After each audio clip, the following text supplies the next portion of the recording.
Jó reggelt! Köszöntök mindenkit a Tudomány és Társadalmon. Dr. Sheldon Cooper vagyok. Fokozataim BSc, MSc, MA, PhD és DSc. QR vagy jó, igaz? Talán ez túl merész volt ennek a közönségnek. Javaslom, hogy térjünk rá a nyitó gondolatunkra. Miss Rostenkovsky elindítaná, kérem, a konferenciát meglátásaival a tudomány felelősségéről a társadalom felé? Hogyne. Manapság a tudomány minden területén óvatosan kell mozognunk. Nem csak a hatalmas nukleáris fegyverek pusztíthatják el a világot. Mikrobiológusként állítom, hogy a legapróbb organizmus is képes lehet eszméletlenül hazavágni.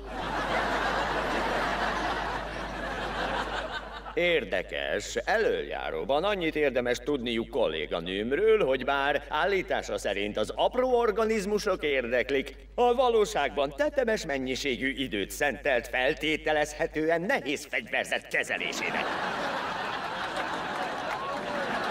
Felhívom Mr. Wolowitz figyelmét, hogy a múlt az már a múlté. Ugyanakkor azt tudnia kell, hogy olyan lány vagyok, aki bármilyen óriás rakétát megszerezhet. Péniszre vágyó nőkről beszélünk, mert akkor szót kérek.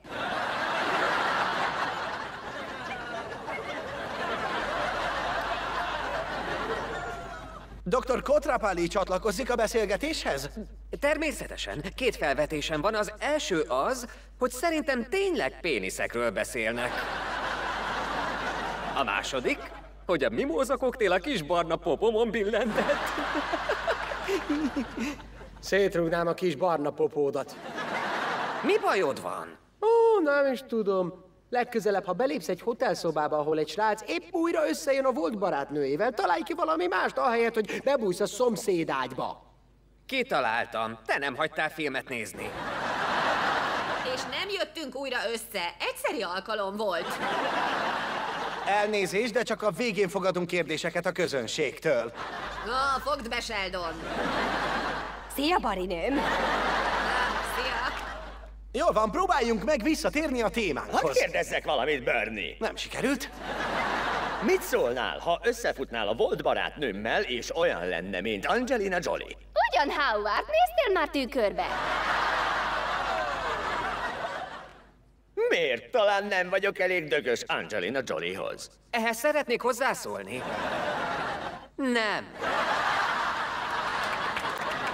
Köszönjük, most várjuk a közönség kérdéseit. Nekem van egy kérdésem. El tud vinni innen valaki haza Los Angelesbe még ma este? Én ma visszamegyek Los Angelesbe.